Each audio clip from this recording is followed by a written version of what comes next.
தந்தையுடைய கஷ்டத்தை ஒரு இடத்திலும் தாயுடைய கஷ்டத்தை இன்னொரு இடத்திலும் ரசூலுல்லாஹ் உணர்த்தினார்கள். ரசூல் ஸல்லல்லாஹு அலைஹி வஸல்லம் இடத்திலே ஒருவர் வந்து கேட்டார், மன் அஹக்குன் நாஸி பிஹுஸ்னி சுஹ்பதி, நான் சிறந்த முறையில் நடந்து கொள்ளுக்கு மிகவும் தகுதியானவர் யாரு? ரசூலுல்லாஹ் என்ன சொன்னாங்க?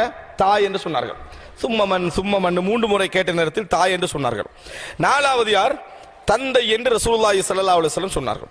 இன்னொரு இடத்திலே சொன்னார்கள், நான் மனிதனுக்கு மனிதன் சுஜூது செய்வதாக இருந்தால் கணவனுக்கு மனைவியை சுஜூது செய்ய சொல்லி இருப்பேன் ரசூலுல்லாஹி ஸல்லல்லாஹு அலைஹி வஸல்லம் சொன்னார்கள்.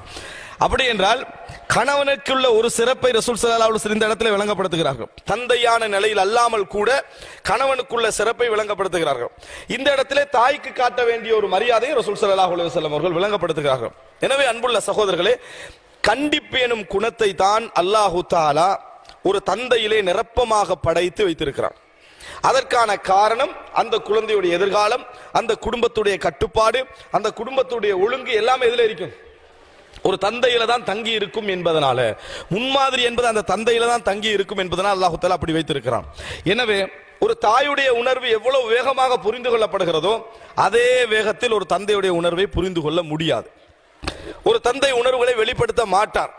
எத்தனையோ குடும்பங்களை நீங்க பார்க்கலாம். ஒரு குற்றச்சாட்டு இருக்கும், என்ன தெரியுமா?